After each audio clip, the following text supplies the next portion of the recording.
on the field. The pride of the Southland band crisply marches into the Giant T. The rear, the roar of 97,000 fans rises with each rhythmic step.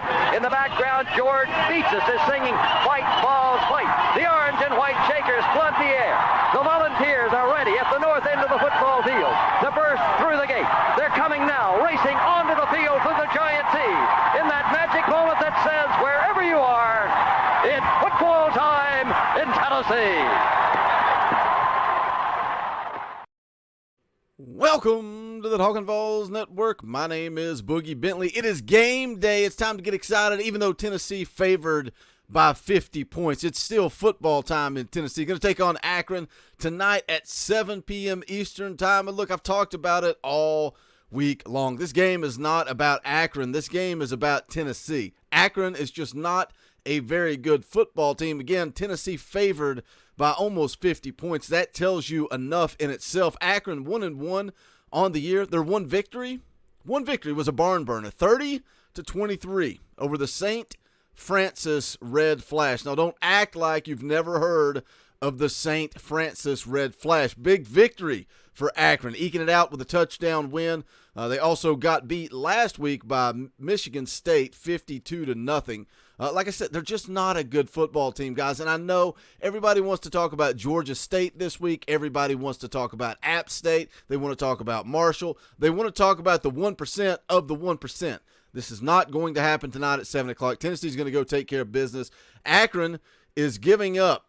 They're giving up, 37.5 points per game through 2 games. That's good for 112th in the country. They are scoring just 15 points per game. So again, Akron, just not a good football team. Not really concerned about it. So Tennessee has got to focus on Tennessee. And I'm going to talk about a couple of things that I want to see out of this football team tonight at 7 o'clock inside of Neyland Stadium. But before we do that, do me a favor. Go ahead and smash that like button just below the video. It's quick, it's free, it's easy. It helps the channel.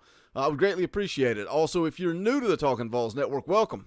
We're not experts. We're not insiders. This channel is for the fans, by the fans. If you like what we do, make sure you subscribe. Click that bell for notifications. You won't miss out when we go live or when we drop a video. We'll be live tonight, immediately following the game, with just a matter of moments, a couple of minutes after the game. We will be live for the post-game show. Hope you'll come hang out, join us for that. But looking forward to it. But let's talk about this game against Akron. Again, for me, it's all about Tennessee. What does Tennessee need to focus on? And the one thing that I really want to see them focus on and improve on tonight is the rushing game. They've got to get the ground game going, particularly, next week. You're going into SEC play, one of the biggest games, if not the biggest game of the season against Florida.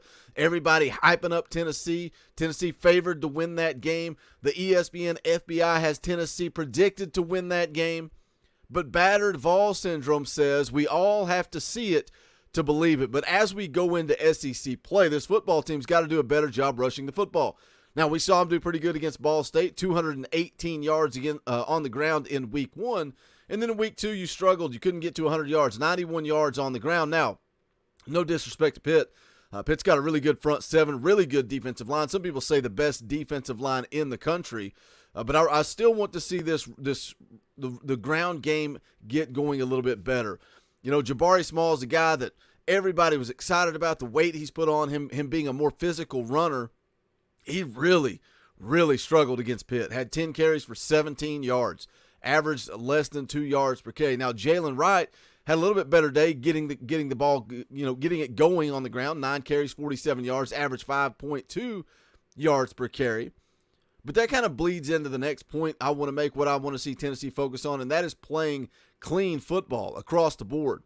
Clean football. Less penalties. Don't turn the football over.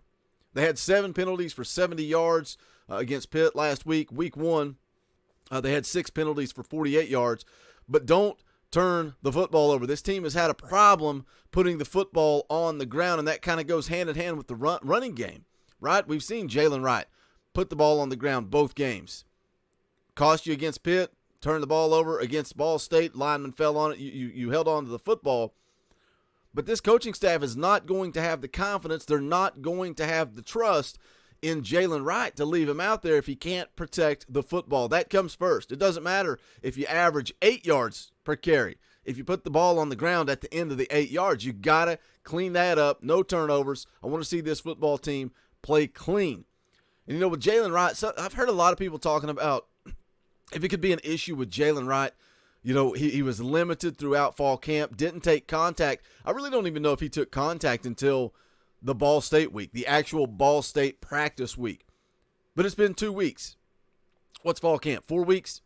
You would think Jalen Wright needs to start to come along and start to he's taking contact, 2 full weeks of practice, 2 full games. It counts. It's time to protect the football. So I want to see good disciplined football, but I want to see him get that ground game going. Clean up the penalties, protect the football, and let's get the run game going. Something else, we were having the conversation in the Talkin VAWLS Facebook group. How long do you leave Hendon Hooker out there? I expect this game to be over in the first quarter. No ifs, ands, or buts. Total domination. Hendon Hooker, when you look at his numbers for the year, looks pretty. Looks good. Not too far off from last year. But when you watch the game, some of the throws he's missing are off. I want to see Hendon Hooker dial in that accuracy. I don't know what the issue is. I see some people talking about mechanics and footwork. Like I said at the top of the video, this is for the fans, by the fans. I'm not going to sit out here and pretend that I can analyze Hendon Hooker's footwork. But something is off. His accuracy is off. If it was week 1, I could chalk it up to week 1 jitters. But week 2, we've seen it both weeks. Missing a couple of guys that are wide open. On the flip side of that, if you're going to talk about the throw game, wide receivers got to clean it up. Cedric Tillman balled out. Again, you look at his line, looks like Xbox numbers. Let's go. Let's go. You're talking about one of the best wide receivers in the country. Big-time numbers on the board in that Pittsburgh game. Cedric Tillman ended up with 9 catches for 162 yards and a touchdown. Had a crucial drop on a 4th down, hit him right in the shoulder pads. Crucial drop at the time. Had the drop on the deep ball that would have been another touchdown. And Cedric Tillman balled out, had a great game. But there are some things that I want to see him clean up. And again, that's what this game is for. That's what this Akron game is for. And when I call it a glorified scrimmage, that's why. This is for Tennessee to focus on Tennessee and get ready for Florida next week when it counts. Because some people feel like we're a little too negative, a little too critical on this channel at times. Bottom line is this team is 2-0 with a big-time win over a 17th-ranked opponent on the road. They're going to go take care of business tonight at 7, and then they're going to bring Florida to town next week, 3:30, CBS kickoff. All the national talking heads are going to be talking about Tennessee. Josh Heupel has this football team in a great position to go have a successful year. But if you didn't see things that they could clean up the last couple of weeks, I don't know what you're watching. But it's always good to not play your best football, to play sloppy football, and still come out with the W. Because at the end of the day, that's all that matters. Wins and losses are all that matters. I know the defensive game plan tonight's going to be pretty vanilla, pretty basic. You're probably not going to see a lot of blitzing like you saw in that Pittsburgh game. So I'm not going to hold too much weight on this defensive line, but I still want to see the defensive line get after it. It's Akron. I want to see them whip some guys up front. I want to see some pressures. I want to see a defense that looked like a completely different defense last week. And I know we've talked about the secondary, the struggles at secondary. I want to see some young guys get some run. I want to see, there's rumors of Christian Charles getting a lot more play tonight. I want to see that. I want to see Christian Charles, Kamal Haddon. I want to see Brandon Turnage. Where in the world is Brandon Turnage? I want to see him out there making plays. Is D. Williams healthy? I've not seen yet if he's actually going to be playing tonight or not. Is he healthy? I hope so. I want to see him. It's time. It's time for Warren Burrell to step up or step aside and let some of these young guys come out and get some play. I want to see that in the back end. I know we're not going to see a very aggressive defense. It's going to be very basic. But I'm excited if Tim Banks brings the type of defense they brought last week. I don't care who hits the quarterback. I don't care if it's somebody coming off the edge from the star position. I don't care if it's Trayvon Flowers on a safety blitz. You saw Trayvon Flowers with a huge, crucial sack. That's a game winner. That's a game-winner sack last week against Pittsburgh. But I just want to see good football across the board. Work on that running game. I want to see the Hendo Cinco from last year, the guy that's dialed in, hitting the deep ball. Maybe some of that's defense. Maybe some of that's game plan.